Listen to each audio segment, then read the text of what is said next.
Welcome to War Bios, the podcast where we delve into the lives of history's most fascinating military figures. I'm your host, General Biography, and today we're going to explore the remarkable life of Henry Knox, one of America's most influential and innovative military leaders.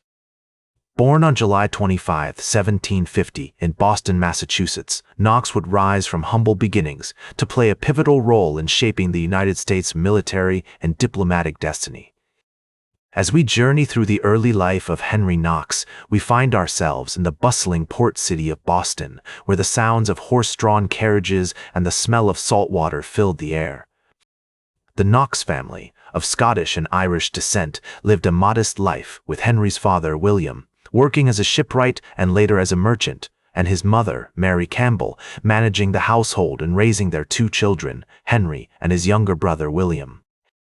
Their home, located on C Street in the north end of Boston, was situated near the waterfront, where Henry would often watch the ships come and go, sparking his curiosity about the world beyond his city. Henry's early childhood was marked by a mix of adventure and hardship. His father, William, struggled to provide for the family, and they often relied on the support of their relatives and community. Despite these challenges, Mary Campbell Knox instilled in her son a love of learning and a strong sense of determination.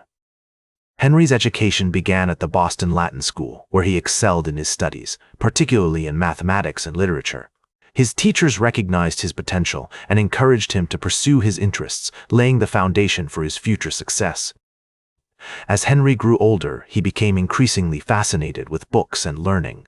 He spent hours reading in the library of the Boston Latin School, devouring works on history, science, and philosophy.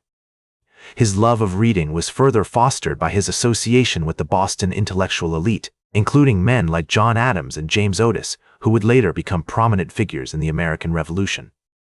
These relationships exposed Henry to new ideas and perspectives, shaping his worldview and sparking his interest in politics and public service. In 1765, when Henry was just 15 years old, he began working as a clerk in a local bookstore, where he met many of the leading thinkers and writers of the time. This experience not only deepened his love of learning, but also introduced him to the world of commerce and trade. As he worked in the bookstore, Henry developed strong relationships with the owners, who became like mentors to him, providing guidance and support as he navigated his early career. As we explore Henry's early life, it becomes clear that he was shaped by a combination of adversity, intellectual curiosity, and a growing sense of purpose. His family background, education, and early influences all contributed to his development as a young man with a strong sense of responsibility and a desire to make a meaningful contribution to his community. The historical context of Henry's early years was marked by growing tensions between the American colonies and Great Britain. The Stamp Act, passed in 1765, had sparked widespread protests and boycotts, and the Boston community was at the forefront of the resistance. As Henry navigated his teenage years, he was surrounded by the sights and sounds of protest and rebellion, which would eventually shape his own role in the American Revolution. In this formative period, Knox's relationships with his family and mentors played a significant role in shaping his character and future path. His mother, Mary, was a strong influence on his early life, providing guidance and support during a time of great uncertainty.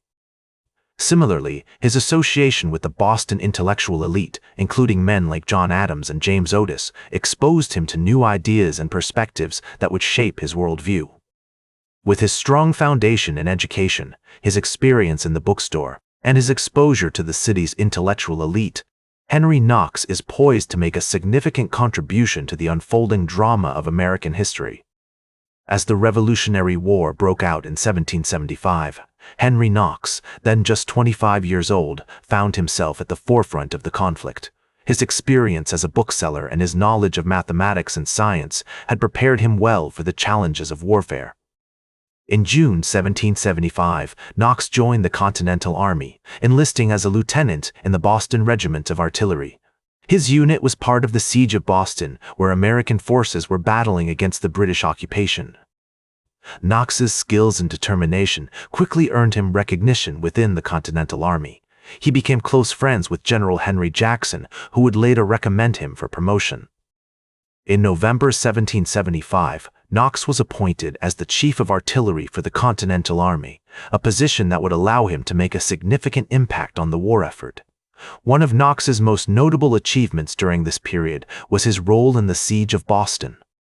In March 1776, he oversaw the transportation of heavy artillery from Fort Ticonderoga to Boston, a feat that required great logistical skill and perseverance.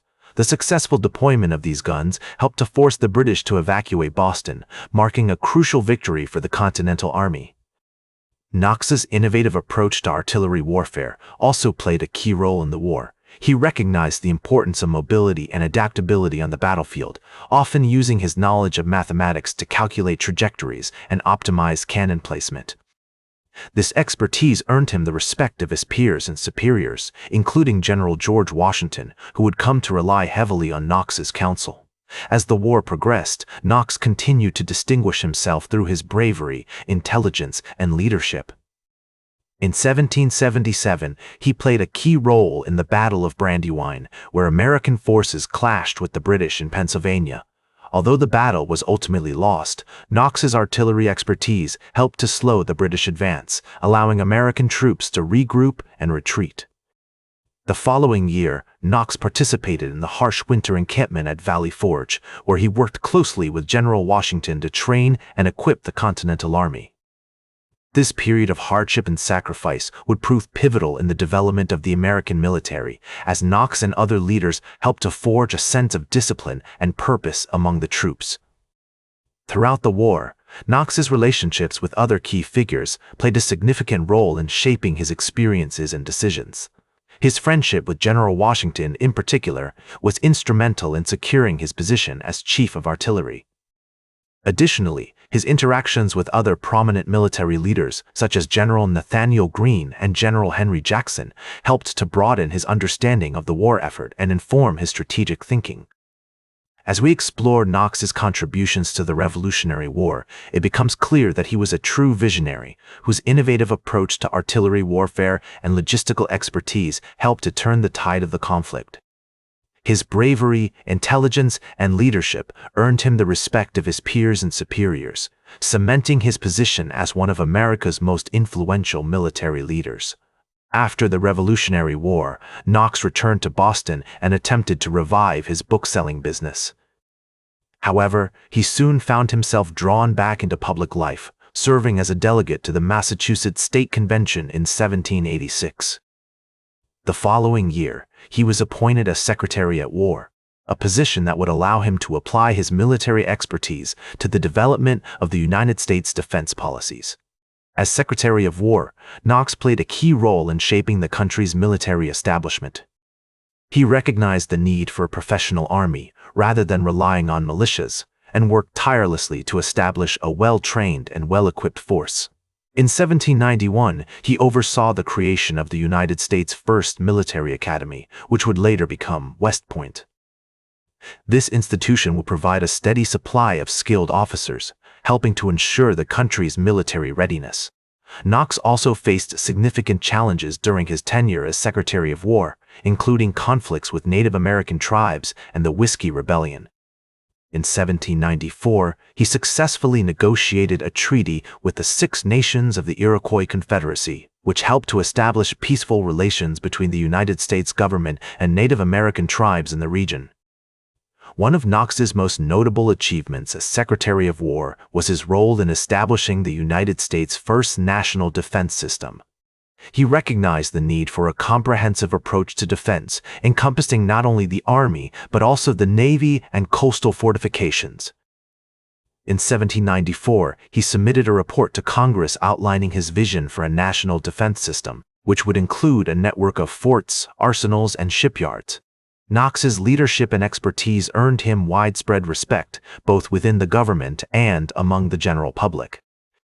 He remained Secretary of War until 1794, when he resigned due to health reasons. After leaving office, Knox returned to Maine, where he became a successful businessman and landowner. Throughout his life, Knox remained committed to public service and the development of the United States.